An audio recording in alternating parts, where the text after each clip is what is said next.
اعوذ باللہ من الشیطان الرجیم، بسم اللہ الرحمن الرحیم۔ الف لام میم، ذالک الکتاب لا ریب فیہ ھدی للمتقین۔ آج ہم سورہ بقرہ کی شروع آیات کی 5 آیات کی تفسیر کے بارے میں جانیں گے۔ اس میں حروف مقطعات بھی شامل ہیں۔ قرآن مجید کی 29 صورتوں کے شروع میں اس طرح کے حروف ہیں، مثلا الف لام میم، نون، یاسین، حامیم۔ یہ وہ لفظ ہیں جو عربی کی زبان میں حروف مقطعات کہلاتے ہیں۔ ان لفظوں کے بارے میں سب سے قوی قول یہ ہے کہ یہ حروف اللہ تعالیٰ کے راز ہیں اور مشتبہات میں سے ہیں۔ بعض ان سے مراد یہ ہے کہ یہ راز جو ان لفظوں میں چھپا ہے وہ صرف اللہ تعالیٰ ہی جانتا ہے اور ہم ان کے حق ہونے پر ایمان لاتے ہیں۔ حروف مقطعات کا علم اللہ تعالیٰ کے علاوہ کسی کو نہیں، اور یہاں یہ بھی بات یاد رہے کہ اللہ تعالیٰ نے اپنے حبیب محمد مصطفیٰ صلی اللہ علیہ وسلم کو بھی حروف مقطعات کا علم عطا فرمایا ہے، اور یہ ایک راز ہے جسے اللہ تعالیٰ نے اپنے علم کے ساتھ مخصوص فرمایا ہے۔ تقریباً ایسے ہی روایت خلفائے اربعہ اور دیگر اصحاب اکرام رضی اللہ عنہ سے بھی منقول ہیں۔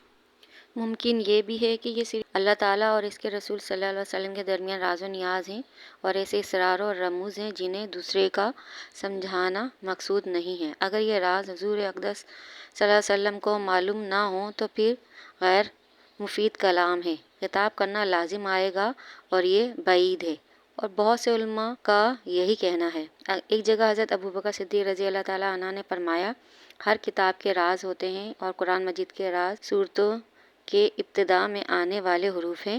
یہ حروف اللہ تعالیٰ کا اسرار ہے، تم ان کا کھوج نہ لگاؤ، کیونکہ رسول اللہ صلی اللہ علیہ وسلم کے بعد ان کی معرفت آپ صلی اللہ علیہ وسلم کے علم کے وارث اولیاء کرام کو حاصل ہے۔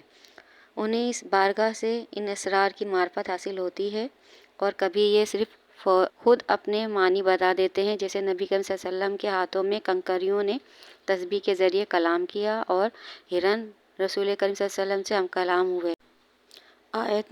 آیت میں لا ریب، کوئی شک نہیں، آیت کی حصے میں قرآن مجید کا ایک وصف بیان کیا گیا ہے۔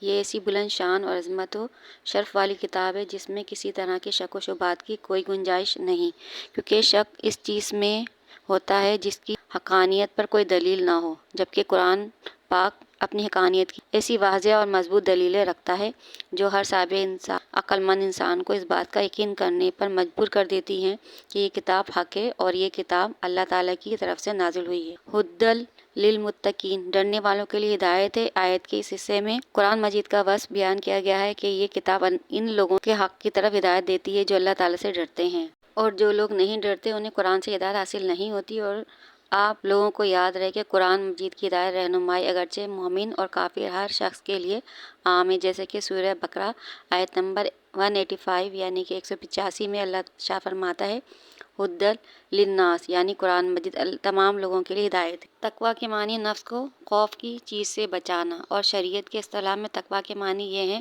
کہ نفس کو ہر اس کام سے بچانا جسے کرنے سے کوئی شخص عذاب کا مستحق ہو، جیسے کہ شرک، کبیرہ گناہوں اور بے حیائی کا کاموں سے بچانا، حرام چیزوں کو چھوڑ دینا اور فرائض کو ادا کرنا وغیرہ۔ سورہ آل عمران آیت نمبر 102 میں ارشاد ہوتا ہے، اے ایمان والو، اللہ سے ڈرو جیسے اسے ڈرنے کا حق ہے، اور ضرور تمہیں موت اسلام کی حالت میں آئے۔ حضرت انس رضی اللہ تعالیٰ عنہ سے روایت ہے کہ حضور پرنور صلی اللہ علیہ وسلم نے ارشاد فرمایا، تمہارا رب عز و جل ارشاد فرماتا ہے، اس بات کا مستحق صرف میں ہی ہوں کہ مجھ سے ڈرا جائے، اور جو مجھ سے ڈرے گا تو میری شان یہ ہے کہ میں اس کو بخش دوں گا۔